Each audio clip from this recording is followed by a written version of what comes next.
Magandang tanghali, Pilipinas. Narito na ang mga dapat ninyong malaman sa lagay na panahon. Katatapos mo lang bang mananghalian at naghahanda na papasok sa paaralan o trabaho?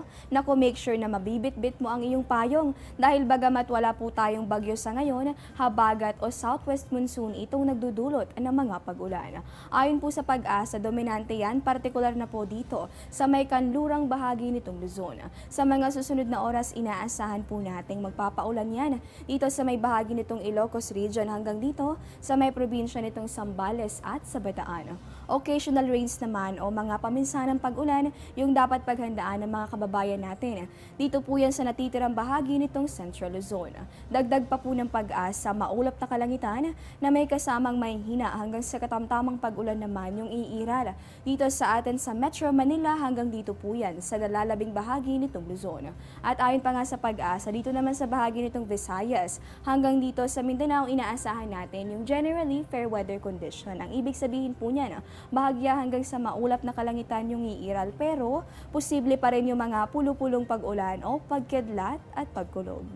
Diyan lamang po kayo, magbabalik pa kami matapos ang isang paalala.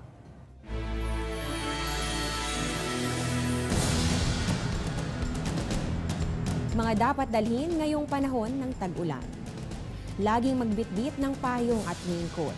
Magsuot ng waterproof na bota upang maproteksyonan ang paa sa baha. Magdala ng towel bilang pamunas kapag nabasa ng ulan. Mahalaga ang first aid kit para maibsan ang karamdaman o maiwasan ang mas grabeng pinsalang dulot ng aksidente. Tandaan na tuwing panahon ng tag-ulan, iba yung pag-iingat ang kailangan.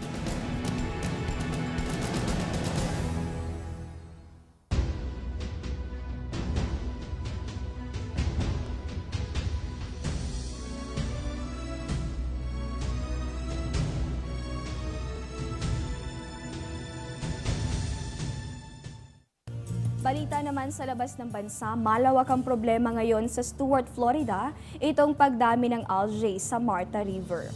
Batay sa deklarasyon ng Office of the Governor, pinag-iingat ang mga residente dahil sa mataas na bakterya at blue-green algae sa nasabing ilog.